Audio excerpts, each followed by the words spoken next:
Paulo Avellino at Kim Chiu magkasama sa Korea. Aktor ayaw magpahuli. Mukhang magkasama na sina Paulo Avellino at Kim Chiu na magbakasyon sa Korea at doon ipagdiwa ang karawan ng aktres. Sa IG story ng sister ni Kim ay makita na sa Korea ang mga ito. Gayunpaman malakas ang kutob ng mga tagahanga nito na magkasama ang Kim Pao ngayon. Tila magkatugma naman ang linyahan ni Kim sa kanyang movie na kapag magjowa sila ni Jolo, pupunta sila ng Korea. Kitchika na netizens, Paulo mapaglinlang Avellino ang aktor dahil pinost nito sa kanyang IG story. Una, kasama nito ang kanyang anak na si Aki. Subalit chinek ng mga ito ang nasabing venue ay close ito ngayon.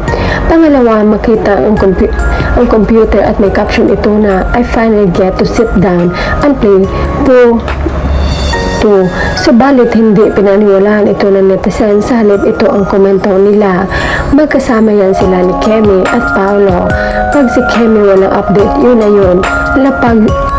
Pag si Kemi walang update, alam na magkasama yung dalawa, kaya wag na tayo maghanap sa Kim Pao. Nasa tahimik na lugar silang dalawa. Ang ingay daw sa Plaza Mamsh, daming hanash ang bashers. Wala silang choice kundi lapag na story. Mukhang magkabuong man lang ng isa para hindi ilata na magkasama sis. Ang taong ayaw magpahanap, iniligaw ka talaga. Huwag kayong nagpapaniwala kay Avellino. Niligaw lang kayo niyan kasi hanap kayo ng hanap sa kanya. Peace and quiet tapos biglang magpo-post. Basta ako alam ko magkasama yung dalawa. Late post na yung mga pinopost na iba. Alam naman natin magaling magtago yung dalawa. Nilinlang na lang tayo para di sila masoko o ayaw lang ipaalam na magkasama sila. Syempre, yun din halata ko. Mapalin lang ang post nila.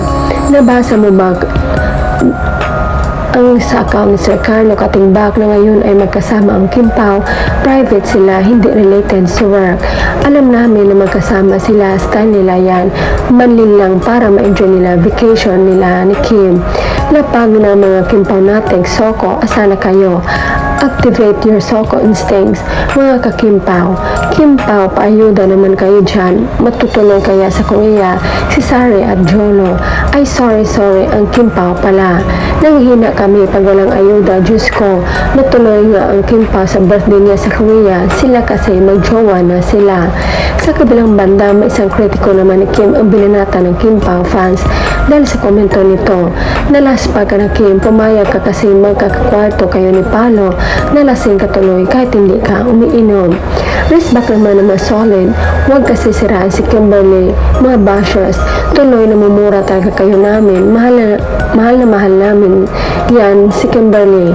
Napakabait na babae yan. Alam niya ang ginagawa niya. Matalino yan. Hindi pareho ng iba na siya nagkagusto sa mga lalaki. Siya ang nagugustuhan at saka hindi basta-basta ibigay ang sarili niyan.